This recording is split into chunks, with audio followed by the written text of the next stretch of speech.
రామగుండం నియోజకవర్గ ప్రజలకు నమస్కారం. మీరంతా చాలా ఎంకరేజ్ చేశారు నన్ను. ఒకసారి మున్సిపల్ చైర్మన్ చేశారు, ఒకసారి ఇండిపెండెంట్ ఎమ్మెల్యేగా చేశారు, ఒకసారి బీఆర్ఎస్ ఎమ్మెల్యేగా చేశారు. మీ సహకారంతో నేను కేసీఆర్ గారు నన్ను ఆర్టీసీ చైర్మన్గా చేసినారు. 3 సంవత్సరాలు ఆర్టీసీ చైర్మన్గా పనిచేస్తాను. ఇవన్నీ అవకాశాలు ప్రజలు ఇచ్చినాయి. మీరు ఇచ్చిన అవకాశాలతోటే నేను ప్రజలకు సేవ చేయగలిగినాను. ఇప్పుడు ప్రస్తుతానికి నేను రాజకీయాల నుంచి తప్పుకున్నాను. ఏ రాజకీయ పార్టీలో లేను. మీరు అనుకోవచ్చు రిటైర్డ్ పాలిటీషియన్ అనుకోవచ్చు. కాంగ్రెస్ చూస్తే వివేక్ గారు నాకు బాగా ఫ్రెండ్షిప్, అదేవిధంగా వెంకటస్వామి గారితో మంచి ప్రేమ. రాజు కానీ తర్వాత చేసిన వంశీ గారు భార్య నాకు బంధువు అయిపోయింది. సో ఏ కవలాన్ని చేసినా వాళ్ళు నాకు చాలా దగ్గర. అట్లానే మన టీఆర్ఎస్ పార్టీ ఈశ్వరన్న చాలా పరిచయం, మొదటి నుంచి ఫ్రెండ్షిప్. వారిని కలవడం కూడా జరిగింది. టీఆర్ఎస్లో నేను దాదాపు 10 సంవత్సరాలు పనిచేస్తాను. సో ఒక రకంగా చూస్తే ఆయన కూడా చాలా దగ్గర. అందుకని బీజేపీలో కొద్ది రోజుల నుండి నేను వదిలేసాను. అందరూ సన్నిహితులే, ఎవరికీ చేయవద్దు, సైలెంట్గా ఉందాం అని అనుకున్నాను. ఇంతకాలం సైలెంట్గానే ఉన్నాను. కానీ ఒక పౌరునిగా ఈ దేశానికి సంబంధించిన విషయంలో ఒకట మాట్లాడకుంటే ఉంటే కూడా కరెక్ట్ కాదనిపించింది. 2-3 రోజుల ఎన్నికలు ఉన్నాయి. బహుశా అందరు ఇప్పుడే నిర్ణయాలు తీసుకుంటారు. ఈ సమయంలో నాకు తోచిన 2 విషయాలు మీకు చెప్పడం న్యాయం అని నాకు అనిపిస్తుంది. పార్టీలతో సంబంధం లేకుండా ఈ దేశానికి ఏ ప్రధానమంత్రి అయితే బాగుంటుంది, ఈ దేశాన్ని ఎవరి చేతిలో పెట్టి పరిపాలన చేస్తే బాగుంటుంది అన్నది పార్టీలకు అతీతంగా ఈరోజు మనం అందరం కూడా విచారించాల్సిన అవసరం ఉంది. మీరు కాంగ్రెస్కు కొంతమంది ఎలియంట్ కావచ్చు, కొందరు టీఆర్ఎస్కి ఎలైన్ కావచ్చు, కొందరు బీజేపీకి ఎలైన్ కావచ్చు. ఎక్కడ ఎవరు ఎలైన్ అయినా, ఏ పార్టీతోటి ఇష్టపడ్డా, రాజకీయాలతో సంబంధం లేని వాళ్ళైనా, ఉద్యోగులైనా, ఎవరైనా ఈరోజు మనం మన దేశం గురించి విచారించాల్సిన అవసరం ఉంది. గత 10 సంవత్సరాలు కానీ అంతకుముందు 13 సంవత్సరాలు సీఎంగా నరేంద్ర మోడీ గారు ఒక్కరోజు కూడా సెలవు తీసుకోలేదు. ప్రతిరోజు మెషిన్ లాగా పనిచేస్తూనే ఉన్నారు. అప్పుడు గుజరాత్ని డెవలప్ చేస్తాడు. అది డెవలప్ చేసిందని ఆయనను ప్రధానమంత్రి చేస్తున్నారు ప్రజలు. ఇప్పుడు మన దేశాన్ని అభివృద్ధి చేస్తున్నాడు. ఇవాళ ప్రపంచ దేశాల్లో కూడా అందరు కొనియాడే దేశం భారతదేశం. అందరు కొనియాడే సంస్కృతి భారత సంస్కృతి. అందరికంటే బాగా పనిచేసిన ప్రధానమంత్రి ఎవరు, ప్రజలకు ఇష్టమైన ప్రపంచంలో ఎవరంటే దాదాపు నేను చూసిన గత 5-6 సంవత్సరాల్లో ఎప్పుడు కూడా ప్రధానమంత్రి మోడీ అనే వస్తుంది.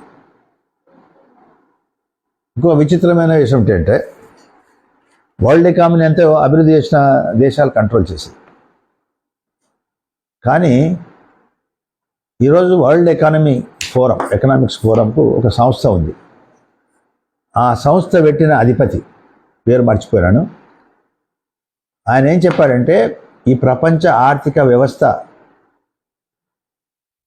బాగా చెడిపోయింది, దీన్ని మళ్ళీ బాగు చేయాలంటే అది నరేంద్ర మోడీతో అవుతుంది అన్నప్పుడు ఒకసారి మనం విచారించుకోవాల్సి ఉంది.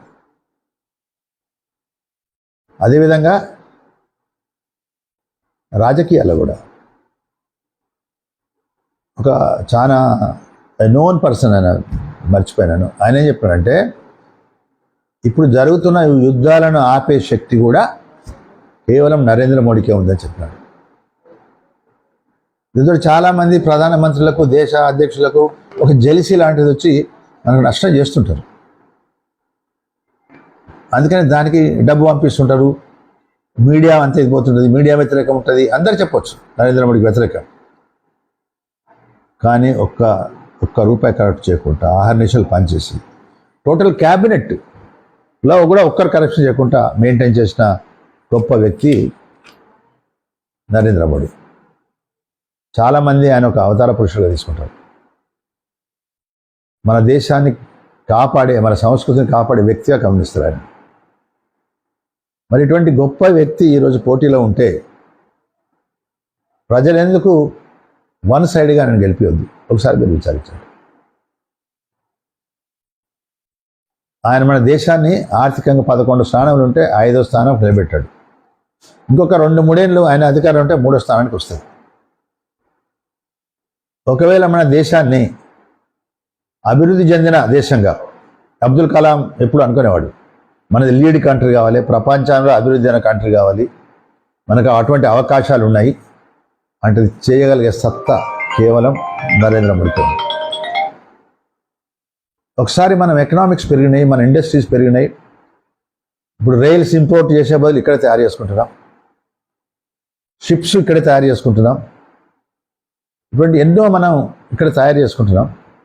ప్రపంచంలో అతి గొప్ప మెషిన్ గన్స్ ఇవాళ మన ఇండియాలో తయారవుతున్నాయి, ఇతర దేశాలకు మనం సప్లై చేస్తున్నాం.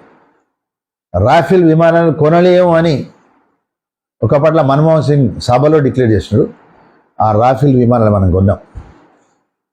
ఇంకొక విచిత్రం ఏంటంటే అన్నిటికంటే ఫాస్టెస్ట్ క్షిపణులు, అన్నిటికంటే ఫాస్ట్గా మన ఇండియాలో తయారవుతుంది. రాఫెల్ కంపెనీ వాళ్ళు మన క్షిపణులు తీసుకొని, మిజైల్స్ తీసుకొని వాళ్ళ ఏరోప్లేన్కి లోడ్ ఇస్తున్నారు. అంటే వాళ్ళ రాఫెల్ ఏరోప్లేన్స్కి లోడ్ అయ్యే అన్ని మిజైల్స్ కూడా మన ఇండియాలో తయారవుతాయి. ఇట్లా చెప్తూ పోతే చాలాగా ఉంటుంది. సో ఇవన్నీ కూడా మనసులో పెట్టుకోండి. ఎన్ని గొప్ప కార్యక్రమాలు జరిగినాయి. అందరిని నేను కోరేందంటే ప్రజలందరినీ,